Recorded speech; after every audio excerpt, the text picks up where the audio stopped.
La température est montée brusquement ce mardi après-midi à Abidjan-Cocody, autour de la résidence d'Henri Konan Bédié. Le candidat du PDCI devait donner une conférence de presse quand la police est intervenue.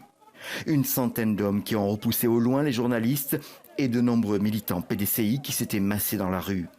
À l'intérieur de la maison, on craint une arrestation. Un journaliste de l'AFP rapporte que la sécurité s'est armée de fusils automatiques. Finalement, Henri Konan Bédié n'aurait pas été inquiété, mais ses partisans sont très remontés. Nous sommes Ivoiriens, nous n'allons pas échapper, nous n'allons pas fuir notre pays. On ne doit pas accepter cette dictature de M. Dramane Mossi Ouattara. On ne peut jamais accepter ça. Jamais. Ivoiriens, sortez! La situation s'est durcie depuis la veille au soir, quand la plateforme de l'opposition, par la voix du candidat Pascal Afine-Guessant, a annoncé la création d'un Conseil national de transition avant la formation d'un gouvernement de transition. Probablement un casus belli pour le gouvernement en place. Quelques heures après, dans la nuit, plusieurs dirigeants de l'opposition ont affirmé avoir été menacés chez eux par la police.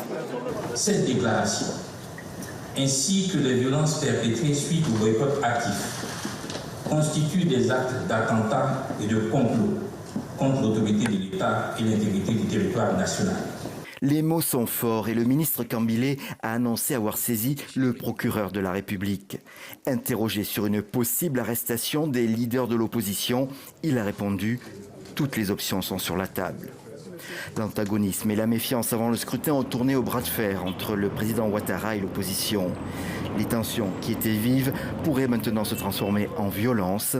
Cet après-midi, un militant PDCI évacué par la police répétait avec détermination: la rue va commencer maintenant.